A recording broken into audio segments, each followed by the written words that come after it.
एक आदमी ने किसी लड़की को फंसा करके गुप्त रूप से घर में रखा और बात बिगड़ गई तो मारकर घर में ही दफना दिया। और इतनी सफाई से कार्य किया कि किसी को, उस क्षेत्र की लड़की नहीं थी तो किसी को पता नहीं चला। 10 वर्ष व्यतीत हो गए। सामने स्वर्णकार का मकान था तो कुछ राजकीय कर्मचारी उसके यहाँ आया करते थे, स्वर्णकार के यहाँ, और वो ऐसा नंबर 2 का काम करता था।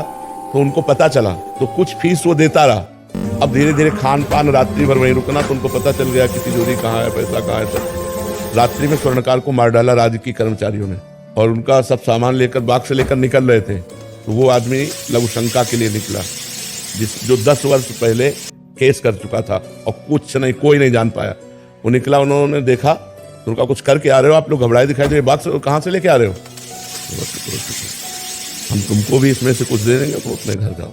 तो उनका नहीं, हम ये तुम्हें चोरी नहीं करने देंगे। तो उसने कहा हम चोरी नहीं किया, हम उसको मार के भी आ रहे हैं, अगर तुम्हें चैन से जीना है तो इसमें कुछ हिस्सा ले लो और जाओ। तो उसने कहा बिल्कुल नहीं ले सकते, हल्ला मचा रहे हैं। बोले मचाओ हल्ला। उसने हल्ला मचा दिया।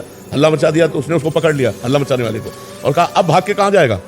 10-20 लोग आ गए, बोले इसने स्वर्णकार को मारकर देखो, ये बॉक्स लेकर के जा रहा था, हम पकड़ा ये तो हल्ला मचा। पूरा का पूरा केस उसके ऊपर डाल दिया।